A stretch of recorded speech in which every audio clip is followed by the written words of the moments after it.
Welcome to the Psychology in Schools podcast. Today we're talking about how to survive lockdown 3 as a parent. I'm really happy to say we've got two guests who are parents themselves. We've got Lee. Hi, Lee. Morning, everyone. And we've got Claire. Hi there. And we've also got Tamara, who's another psychologist like myself, working in the Psychology in School team, who's joining us today. Hi, Tamara. Hello. So first of all, we just really want to acknowledge what a difficult time this is. And it does feel different from the previous lockdowns.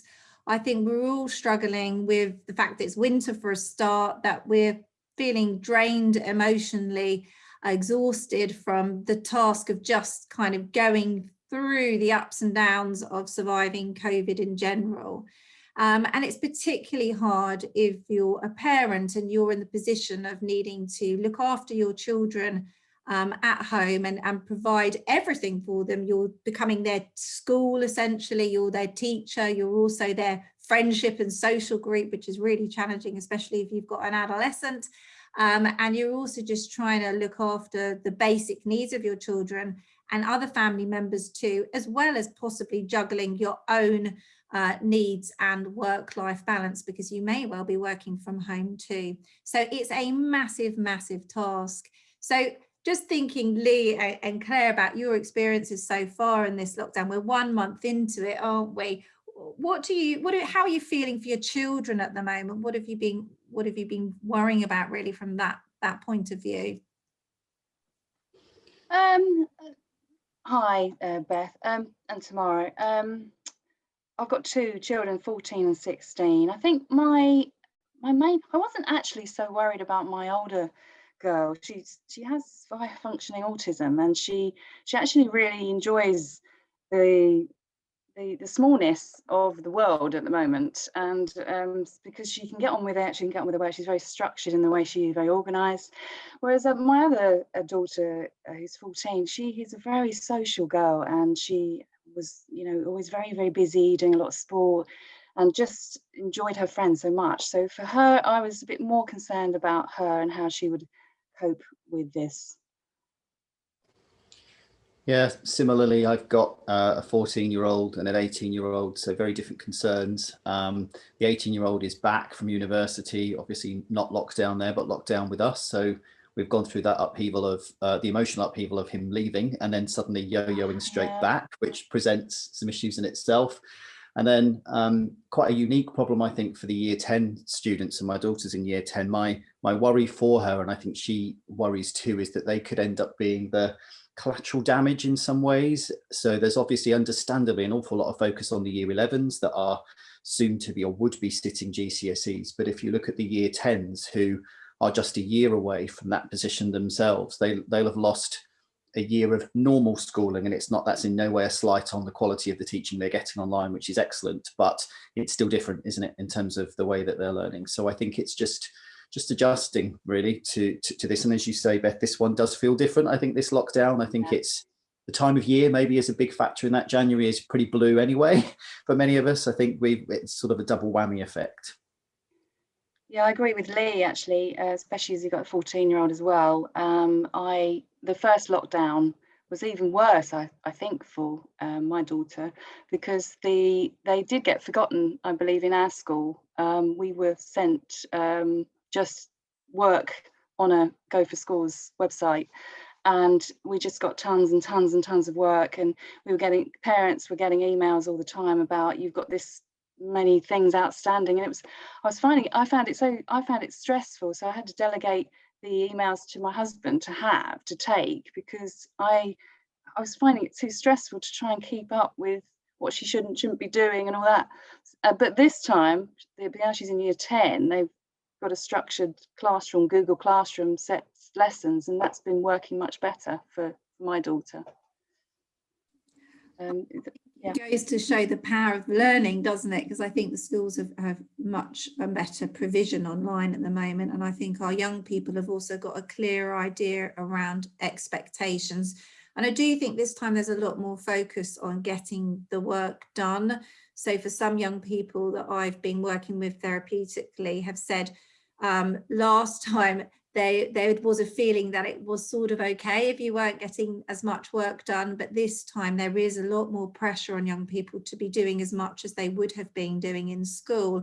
And I guess for some young people that works quite well because it gives them the drive and that motivation to help them get down to the task.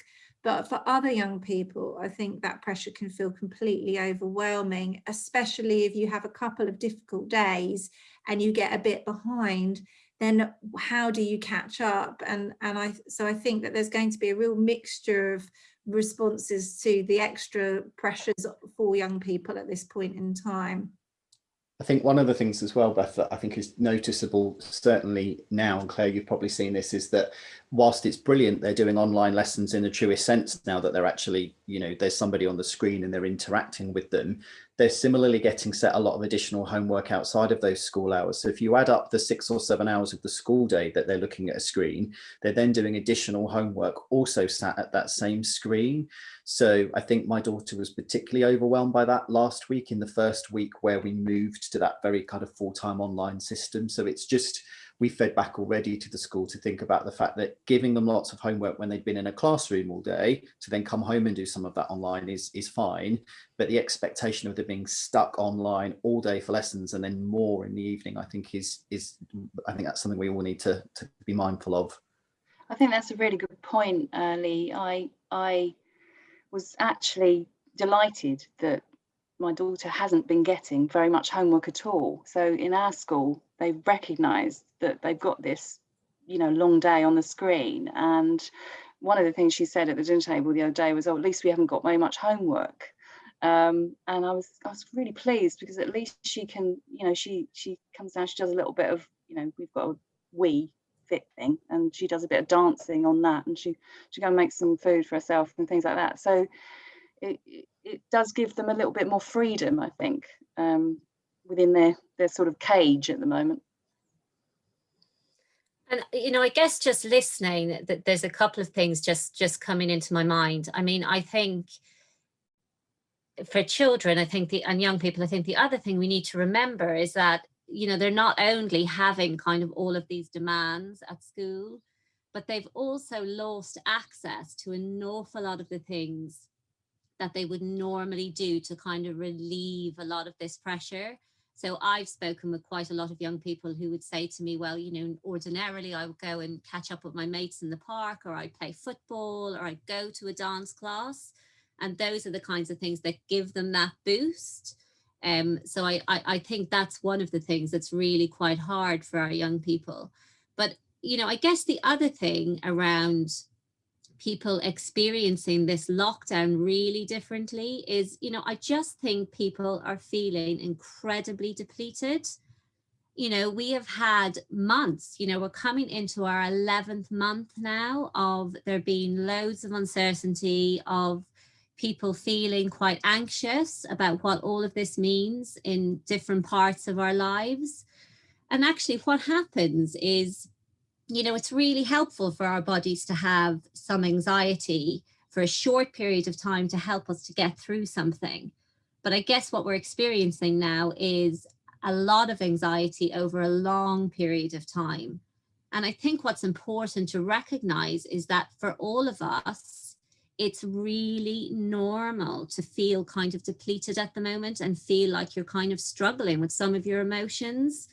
Because I think sometimes we can feel like there's a lot of pressure kind of to be managing things well and putting on a positive face, particularly for our children. And that's really hard when the reality is that things are incredibly hard at the moment. And, you know, there is something, isn't there, about kind of giving ourselves permission just to experience a range of emotions and saying, well, actually, it's okay to feel a bit sad. It's okay to feel frustrated, and kind of modeling that for our kids. I've had to do a lot of that, Tamara, with my own children, because it has felt like a real roller coaster ride. Some moments you can actually feel filled with gratitude and appreciation for you know, something that you've got which you're recognizing other people might not have right now, and then literally within 5 minutes you can just be feeling like, I can't do this anymore. And quite often I'm having to say to my children out loud, you know, I'm really finding it difficult this morning for whatever reason, and so I'm going to be a bit ratty. So, you know, and it's kind of been quite helpful, because what I've noticed they've started doing is they've started to, instead of just being ratty or difficult or slamming doors or screaming, because I think we've got some high drive young people in my household, they're getting better at starting to make those links. Well, actually, I'm just fed up. You know? And it's like, okay, instead of saying, well, stop being fed up, it's making everyone else's life miserable, you can actually say, yeah, I get it, okay, yeah, be fed up, but can you do being fed up in a way that doesn't actually destroy everyone else's life? Yeah. And there's something about exactly what you described, that modeling really of actually it's okay to feel those difficult feelings and sometimes find it difficult to manage them, but let's kind of communicate with each other a bit better so that we're not kind of punishing each other. Sometimes as a parent you feel punished by your children and their bad days, and actually sometimes, to be fair, I punish my children by being in a foul mood. And so I think sometimes we have got a new opportunity, because we do have more time together than we normally would, to do some of this explaining and making sense of what might be going on for us or what might be going on for our young children. And that's an amazing life skill opportunity. So it's difficult and it's hard, but it gives us new opportunities with our children. It brings us quite nice on to thinking about what's it been like as a parent. We're often thinking about how difficult with young people finding it. How have you been finding it, Claire and Lee, in terms of being a parent during this last month?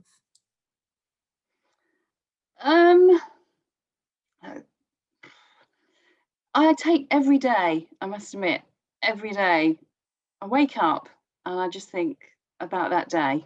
I don't actually think about the next day and what was like yesterday, I must admit, and I've learnt that more so this year, and how helpful that is.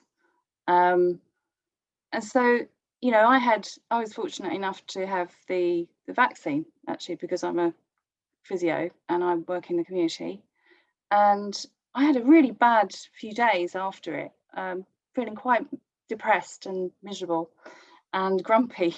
I can really relate to what you were saying about feeling angry, and a lot of emotions came out actually after I had this vaccine.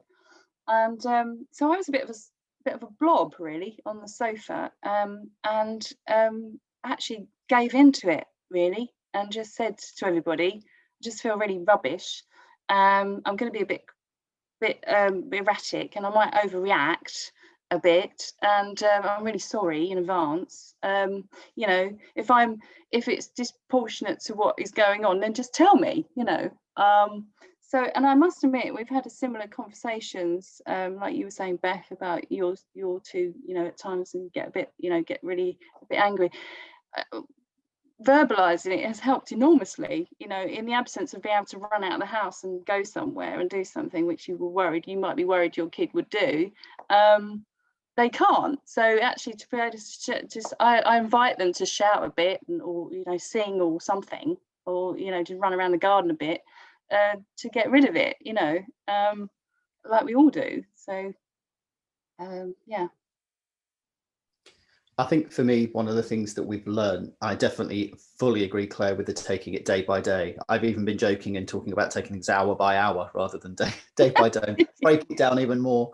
I think it's trying not to compare and trying not to look sideways too much about what other families are doing, how other families are coping. It's great to steal things that work well, but I think what the kids haven't liked is that if we've sort of said, you look, well, that we've seen that whole family all going for a walk together. Why aren't we all going for a walk together? And they're like, we don't want to go for a walk with you. Why are you going to make us do that? Or it was what was really, I actually chuckled on the session that we attended with you, Beth, last week, when so many families said the best time of the day was coming together at the dinner table to sit together.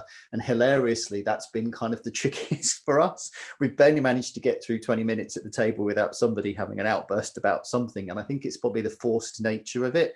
I think our best moments have happened naturally. in terms of, rather than, oh, let's play a board game or let's do this. Those things have worked sometimes, but I genuinely think our best moments have come when we haven't expected them and we've naturally kind of read each other, perhaps. And that's something, skill we've got better at, I'd say. One other thing I'd note is I'm the person at home because the kid's mum is a nurse on the front line. So she's out of the house with a whole other set of stresses, going out every day to the hospital, and it's me here. And I'm just trying to balance that. How closely do I oversee them, particularly an 18-year-old? You know, if he wasn't here and was in halls of residence, I wouldn't be checking what work he was doing and how much he was doing. And it's that, how much do I oversee and how much do I step back and let them go? And that's still learning that one, I think, in terms of the day-to-day. But I definitely think trying not to compare too much to what others are doing is helping us, rather than, you know, what works for us is our way. Like I say, great to pick things from others, but they don't try to replicate a forced sort of situation is how what's worked for us. And, you know, Lee, it feels like you're kind of naming something really important, and something I think that many parents are going to be struggling with is with adolescents. And it's recognizing that, you know, developmentally they are programmed to kind of be moving away from their parents. Peers take on a whole new level of importance. And it's hard, isn't it, to get that balance between kind of being there and supporting them, but also recognizing that actually they need that autonomy. They need to be able to kind of plan their day and be responsible for their own work. And one of the things that some parents have found really helpful is just this idea of, you know, with younger kids, we tend to kind of manage them. We kind of plan their day and we give them a lot of support. And shifting from that kind of manager position into more of a coaching position. So you're just kind of asking them questions like, you know, oh, what's your plan for today? Rather than, okay, let's sit down and just think about how you're going to get all of this work done. But it's hard. It's a really hard balance with teenagers in terms of the type of support you give them. One thing I found, that was a really good point I thought you made there, Tamara, and one thing I found from that is that I've had to change the script so many times, you know, with the way I say things, you know, because I'm a sort of health professional, and I also teach yoga, and there's a lot of, you know, the words like mindfulness and all this sort of stuff that's all wonderful for us. They don't listen, you know, they don't want to hear those words. They've heard those words a lot flying around everywhere, and you just have to change the way you say things, you know. Look at the sun, you know, oh, look, there's a bird, have a look at that out there. So, do you know what I mean? It's just, sometimes you just have to grab the moment, and what works one day, chuck it out the window the next day, you know, it doesn't work the next day. So I don't know, the value I've had from being at home a little bit more is I've been able to observe how things work, things don't work, and also just be able to ask and say, you know, when I did, was that helpful? Was that unhelpful? You know, do you want me to butt out, sort of thing? Do you want me to do? We always have a dinner together, and I was saying, listening to Lee saying about dinner times, absolutely, totally agree. Dinner times is great. And that's the one meal we have together. The rest of the time, they do their own food. You know, they can be independent doing that, at least. You know, anyway. And I was just thinking, because I've got a year 11 son who's going to be 16 next week, actually. And I've got exactly the same dilemma. How much space do I give him? How much time does he need to be spending with me? I'm a single parent as well, so there's not another adult in the house. And I hear him on his gaming a lot with his friends, and that's massively reassuring because they're laughing. Okay, they're swearing a lot too, but they're laughing. They're playing those games which they're really stimulated by, but they've also got these conversations and joking and the stuff that you would hope your kids would be doing anyway. So that's a real comfort to me, but also it's really difficult to know how much is too much. So you've got that battle as well. But one of the things I found has been really helpful is thinking that my son is nearly 16. He actually isn't got the opportunity to take way more responsibility for things. And actually, in some respects, we're at home more. And I need my children's help more to contribute to what we're doing as a family. And I've had to share the roles out. And so I have to work till quite late, but my kids are getting back from key worker school a bit earlier. So I'm now giving them the responsibility to cook dinner, and I leave them totally to do it. And actually, I found this has really been an amazingly positive thing for both. My daughter's 11, for both of them, because they've just had to get on with it. I can't interfere. I can't do anything about it. And I think they enjoy that. And I get so much out of them making dinner. You know, when the kids shout to me, dinner's on the table, and I can finish up my work and go through, and dinner is on the table, it is like I've gone to heaven. You know, okay, the kitchen's in total chaos. Everything's a mess. And, you know, you're just thinking, I've got to clear that up. But no, don't say that. Just the dinner's on the table. I'm being looked after here. And there's a great deal of pride growing in my children as they develop their skills in this area. And actually, they're getting better at clearing up. They're in competition with each other now, because I made a little comment, well, you know, Eva's a bit tidier than you, Leo. And what I found is now they're in competition with who can be the tidiest cook. So sometimes sibling rivalry has its benefits. But I really started saying to my son, I need your help to do this, but I'm giving him the task to do, and I'm leaving him to do it rather than micromanaging it. And I've seen a real change in him. And I just don't think we'd have had as much time previously to have done that. And that kind of brings me to this life skills bit. It's really difficult to be put under the position of teaching your children. Half the stuff they're learning I don't get anyway, because they're doing it in a different way. I mean, it really has made me feel completely inept. You know, so I can't do that job. But what I can do is I can start to get them doing more of those life skills stuff, which actually they're missing out on a lot. And that stuff's hard and it's boring. But my daughter actually came down and said, Mom, I want to learn how to do the washing and make the washing machine work. Now, I just thought, oh my God, she's going to ruin all the clothes. I don't really want her to do that. But at the same time, I was thinking, come on, you know, she's asking you to do something more. So their boredom in some respects is driving them to potentially find those normal tasks we wouldn't expect them to do more interesting. And I think it's the same with baking. A lot of families put on the workshop, they found doing more baking. And what I found, and I'm not saying you should all do this as parents, because there is something about supervision, but what works really well for my children is being completely unsupervised. And I do think sometimes we have a habit of micromanaging our children, and we do sometimes have to think, what's the worst that can happen? But, you know, actually, I've taken a few chances because I've had to, and actually it's paid off. Things go wrong, we sort them out. And so I think there is something with the adolescent stuff about that.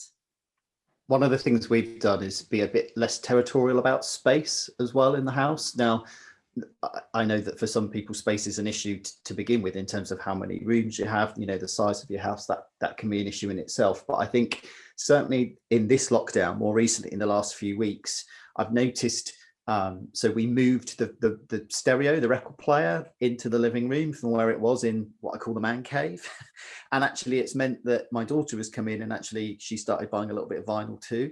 And so she came in, can I have the living room at 8 o'clock? Do you mind if I come in and sit and play music? And actually, we've just learned to be less sort of like, this is my space, that's your space, and kind of just moved around the house a bit more fluidly, I think, if that makes sense, in terms of, and it's, again, it's sort of, you talk about, Beth, we talk about, you know, kids coming together. We've noticed the kids sitting together a bit more and just chatting. Nothing's particularly happening. They're not watching anything. They're just sat. They've kind of stumbled across each other and then stayed for a bit longer. So I think that whole thing of not feeling one space is your space has sort of helped. Yeah, I get that with Lee, what you were saying about not being too territorial. The only obviously thing, I think it's useful for them to have their own little cave, isn't it? Like the bedroom. I mean, we've only got really quite a small house, but you know, their bedroom, you know, we always have the respect to knock at the door, you know, and if we need to talk to someone and things like that. But you know, the living room is you know, it's my yoga studio. Sometimes it's my husband's workspace. He has to work at the end of the table during the day, you know, and then the kids come down. We've just found a kind of way of working it together. And like you said, like you were saying, a really important thing about not comparing yourself to other people. I must admit, I mean, I'm not a massive fan personally of my own social media, because often we used to have a school one, and it drove me mad because there were so many comments all the time, and there was a lot of anxiety built up, I believe, on that. And I actually had to take myself off the notifications of that in the end, for my own sort of self-preservation, to be able to manage family as in our own little bubble. I went a step further, Claire, and actually deleted Facebook in the middle of the pandemic. Well, Genuinely, I just post pictures and Yeah. you know, funny stuff, you know, and you know, it's a bit like I've kind of had a slight lobotomy where I'm just posting things that make me feel good, and that make you smile, that you don't have to read too much, you know, that you can just visually see, you know. When we go for a walk, I'll take some pictures and just post them up, you know. I don't really want to get in. I don't want to get into a big political argument on a social media, you know. I don't want to do that anyway. You know, we have enough of the news. You know, that was the other thing about how much news do the kids watch, you know. We had a kind of, not a rule, but when, you know, the Prime Minister was making a particular speech, we all had to watch it. It was important for us all to be there listening to it, because we were all going to be listening to something and interpreting something in a different way. And I felt it was quite important for us not to kind of relay the message afterwards. It was more important for them to listen to it firsthand. And hopefully then that would go in more than us, you know, telling them. And like you're saying about them being autonomous and doing washing, and I think that's brilliant, you know. At the beginning of lockdown, the first time, I was trying to be really structured and organized about, well, let's play this game, you know, and let's do this and let's do that, and it's like, oh, you know, and then that just kind of didn't really work. So we, you know, we have the games there. Sometimes we feel like playing a game, we might play a game. Sometimes we might put, I say I got a second and we put that on sometimes, you know. It's all very ad hoc to whatever the day brings, really. So yeah, I think, and that probably works better with the turbulence of the day, really, or whatever it brings. And you know, I guess what I'm hearing is just some really lovely examples of kind of resilience building. You know, I know that there's loads of us as parents, we have lots of concerns about kind of our children losing skills in so many areas. But I guess kind of what all of you are describing is opportunities for them to kind of, number one, experience success. So if they're able to do these kind of small household chores, it does give them that experience of success and mastery. And that's really important, because I think there's less opportunities for that now. And it also builds their resilience. It's kind of building up their skills and helping them to realize that they can manage in this kind of difficult time, and they can make a valid contribution. I guess I was just thinking, kind of for younger children, they can't have, I suppose, as much autonomy, and we do tend to kind of manage them a little bit more. But I think even within that, there are still opportunities to kind of, and probably for younger children, what they need is a little bit more setting up, so they can still kind of help with things like dinner, but you might just need to set them up with the chopping boards and what they're going to chop and what they're going to do. Just for parents of younger children who are listening, in terms of how you support those life skills in younger children, there's lots of opportunities kind of dotted throughout the day, even if it just needs a little bit more supervision. I think that preparing for success is such an important thing, isn't it? Getting the environment right so that young people see. So I say my children cook dinner, but I actually get these it's called gusto. I'm not promoting gusto here, by the way. But it's really great because it comes as a meal with all the ingredients and the recipe card, and then I put it into boxes in the fridge. And so I just say, and then they go and choose which one they're going to do. And then I don't have to measure out ingredients. It just makes it easier. So I think you're right, Tamara, it's critical, no matter what age a child is to prepare the environments they're more likely to be successful. And it sounds like, Lee and Claire, you've been doing that at home with the way you've just been using the space. And this really just makes me think about something which is so important, which is around expectations and having realistic expectations at this time, because I do think typically we set ourselves really high bar, really high expectations. A lot of the young people that I work with particularly have this struggle around being very aware when they don't achieve as much as they'd hoped to. And I think the comparison to others compounds that feeling of, you know, expectations, doesn't it? And whether we're normal family. My daughter even said to me the other night, well, we're not a normal family, are we? Which after she recounted like our evening, and I was like, well, I think that's a good thing. Yeah, well, I that's funny actually. She's saying that we had the same conversation about whether we were normal, and I said, God forbid, hope we're not. You know, I'd hate to be labelled as normal. You know, Embrace the weird. That's what we've said. Absolutely. We did an 80s themed Christmas Day. We'd never had a Christmas Day on our own. It was always with parents. I was always hosting for my in-laws and things like that. And we had this wonderful opportunity to just have the four of us together. And my younger daughter just said, oh, Mum, why don't we do an 80s theme? And I thought, yes, you know, and I've got my vinyl, you know, I've got my record player, same as Julie, and got all my really sad records. And she did all the makeup. She did a Toya Wilcox hairstyle. She dyed her hair pink. We backcombed my hair. I looked like Kate Bush. I mean, it was brilliant. My husband dressed up as Back to the Future, Dr. Emmett. We danced around the living room, played stupid games. It was a really good laugh, actually. And that was totally came from my daughter's, what she wanted to do. And then everyone went, and my other daughter didn't want to dress up. And I said, yeah, that's fine, you don't have to dress up if you don't want to. And we just went along with it. And I just thought we'll do that every now. I got some wigs off the internet. I thought, oh, let's just do a little bit of that. I said to my younger daughter, she loves art. I said, look, if you want to paint your room, just paint your room, whatever you want to do. So she's been doing pictures on her wall and really beautiful stuff on a wall. It's amazing. And I said, you can do what you like, it's your room.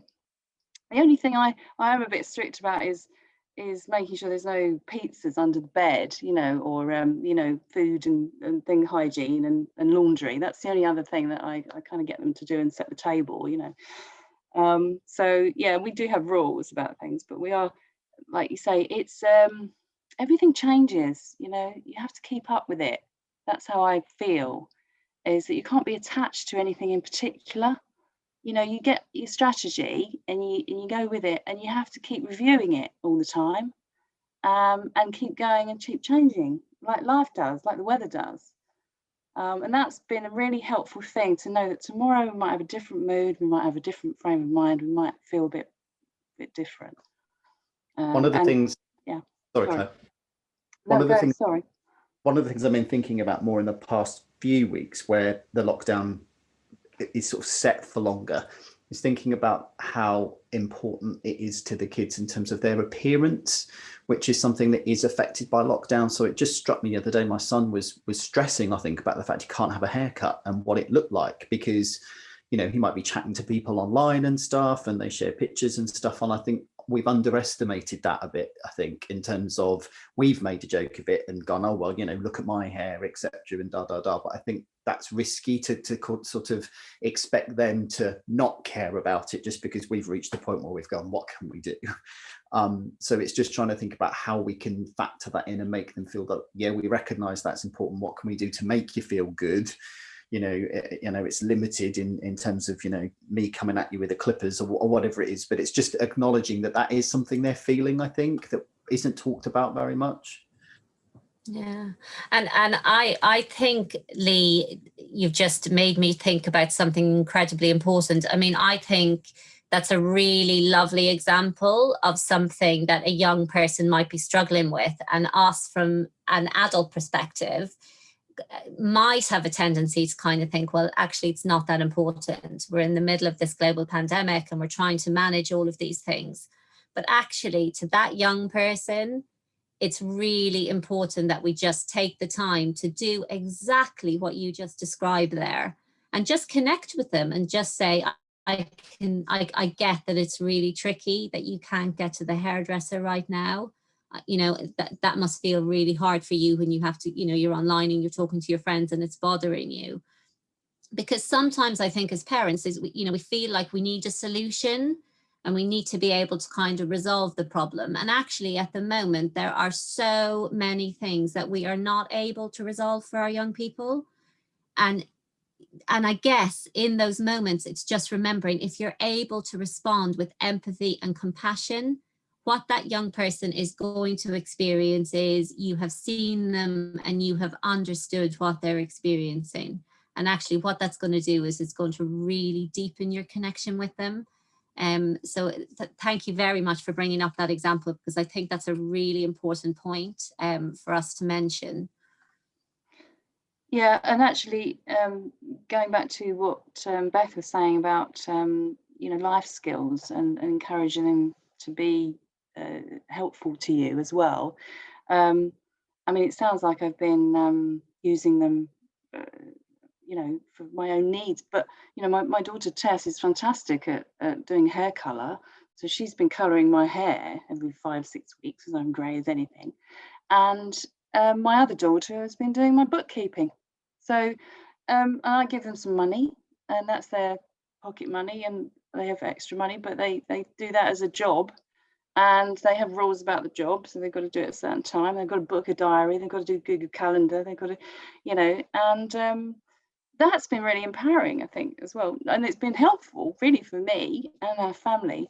And it's also allowed them to notice about appearance, our appearance as well as theirs. So I agree with you what you were saying about it, recognizing how important it is to a young person to look good, you know.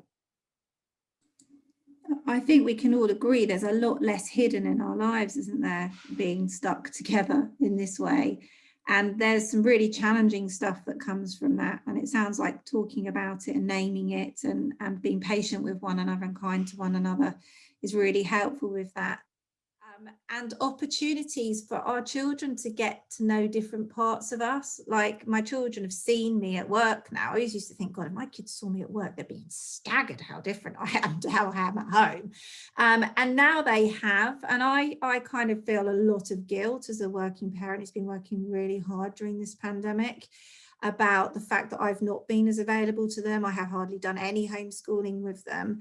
But then I had to reframe that as, well, actually, I feel really proud that they've been able to see me as a working mom doing what I do and see that other more professional side of me and what that is teaching them.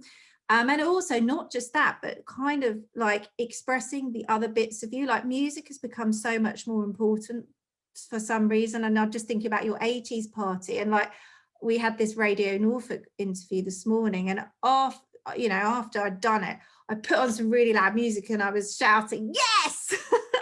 And I heard my son, 8-year-old son, came down and said, yes. He said, I heard you celebrating the fact that the interview was over, Mom. And I thought, yeah, my kids are seeing like me much more as a real person, the highs and lows. And that's not a bad thing necessarily.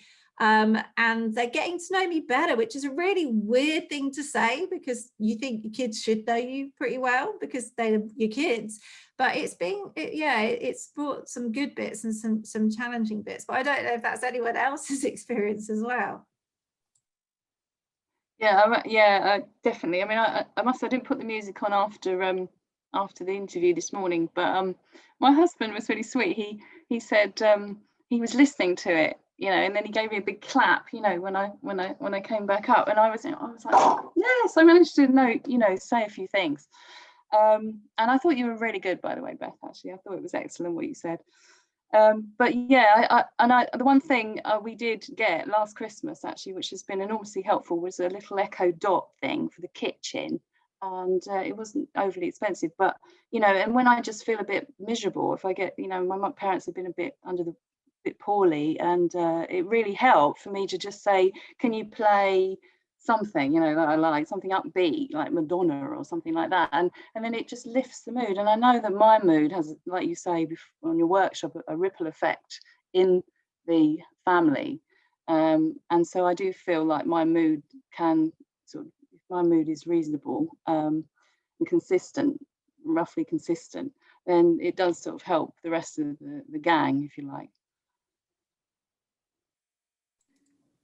Definitely. So I know that it's Children's Mental Health Awareness Week, and the theme is express yourself. So we're trying to encourage our children to express themselves. And I think we've got new opportunities as parents to do a bit of it, expressing ourselves, even if it is a bit embarrassing when we're doing our mum and dad dancing around the kitchen. So yes, well, thank you so much for today. It's been really interesting to talk with you, and for you to share your experiences with other families, hopefully will be really appreciated. And I guess the last thing to reflect on is that there might be times where we feel like we can't do this on our own, and it's really important to say that that's not a fail, that actually asking for help and looking for help is actually a really important life skill in itself. We want our children to be able to ask us for help when they're struggling, and often when they struggle to do that, and we feel frustrated by that. So if we can demonstrate to our children that we can ask for help when things are getting tricky, then I think that's just another opportunity really to model to our children what to do when we get stuck. And, you know, a lot of people are going to be getting stuck with all sorts of different things. And there's lots and lots of available support and help out there. And there's lots of organisations who are there and have grown specifically because families are struggling in these areas.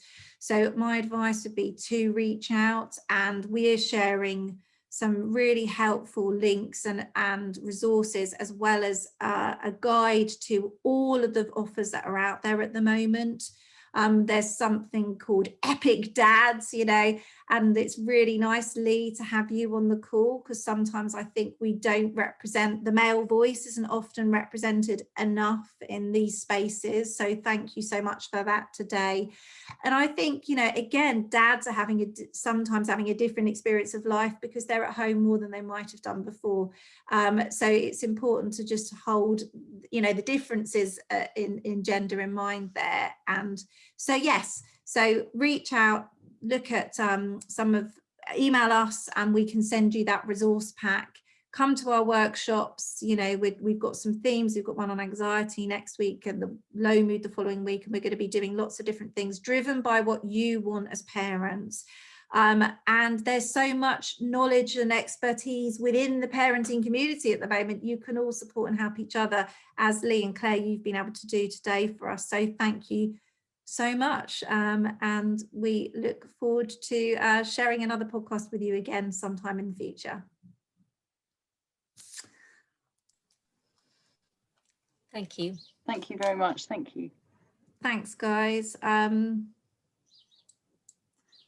Do you think we kind of covered the main things there? Yeah, that was good. Yeah. It was around 40 minutes, so hopefully. Yeah, that was good. Yeah, it was brilliant. Really helpful, actually. Thank you. Well, it's nice if people watch the workshop and listen to the podcast. They'll get quite a nice combination, because we didn't go through all the kind of stuff that we covered in, you know, the tips and stuff. But I think that's actually okay, because we didn't want this to be a repetition of the workshop. So it'll be a really nice add-on and something we can share with families. So yeah, thank you for being so open and honest. Were you happy with everything you shared today? If you just let me know and we can. Yeah. I mean, I don't mind really, because I think it's good for people to not be too you know, rehearsed. It's good that we say what we want and say what we think and how we feel, and that's how I felt. So.